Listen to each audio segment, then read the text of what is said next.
নমস্কার বন্ধুরা, স্বাগত আপনাদের পছন্দের ইউটিউব চ্যানেল হিন্দুস্তানকে ফুডে। যেখানে আজ আমি বানাতে চলেছি আপনাদের পছন্দের রেসিপি সাবুদানার পায়েস। চলো আজকের এই মজাদার ভিডিও শুরু করি। আপনার সাথে থাকুন এবং দেখতে থাকুন।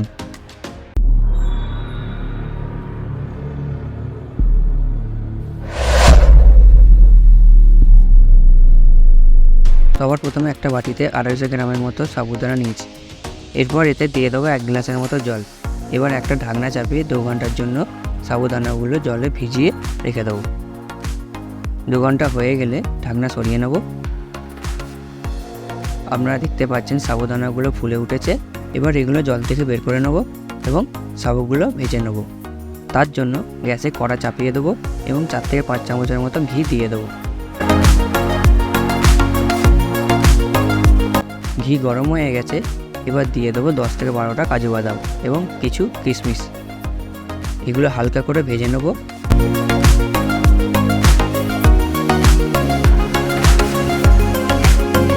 আপনারা দেখতে পাচ্ছেন ভাজা হয়ে গেছে।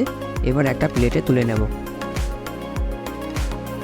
এরপর কড়ায় থাকা এই ঘিতেই দিয়ে দেবো সাবুদানাগুলো। খুন্তিতে ভালো করে মিশিয়ে দেবো ও হালকা করে ভেজে নেব।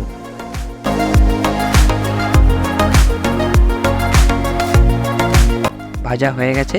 এবার ফুটিয়ে রাখা 1 লিটার মতো দুধ ঢেলে দেবো। আর এই দুধ থেকে কিছুটা রেখে দেবো পরে দেওয়ার জন্য।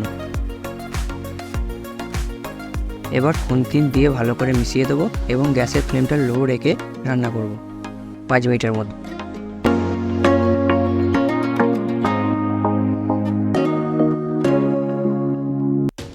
এরপর দিয়ে দেবো 3 থেকে 4টে এলাচ, পায়েসটা যাতে সুস্বাদু হয় তার জন্য, এবং দিয়ে দেবো বাকি তুলে রাখা দুধটা।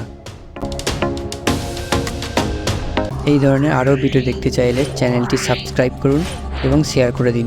আর আমার ভিডিও ভালো লেগে থাকলে একটি লাইক এবং কমেন্ট করে দিন।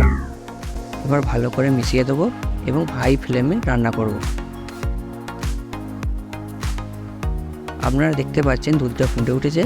এবার এতে দিয়ে দেবো 1 কাপের মতো চিনি। আপনারা যদি মিষ্টি বেশি খান তাহলে আরও চিনি দিতে পারেন। দিয়ে দেবো ভেজে রাখা কাজু ও কিশমিশগুলো। দিয়ে দেবো সুস্বাদু হওয়ার জন্য 100 গ্রামের মতো গুঁড়ো দুধ। এরপর ভালো করে মিশিয়ে দেবো এবং আরও 1 মিনিটের মতো রান্না করব।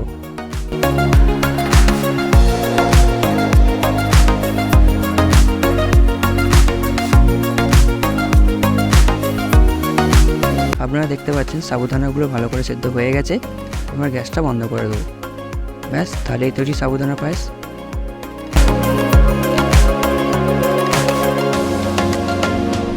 এবার একটা বাটিতে তুলে নেব। আপনারা চাইলে খুব সহজেই বাড়িতে বানিয়ে খেতে পারেন।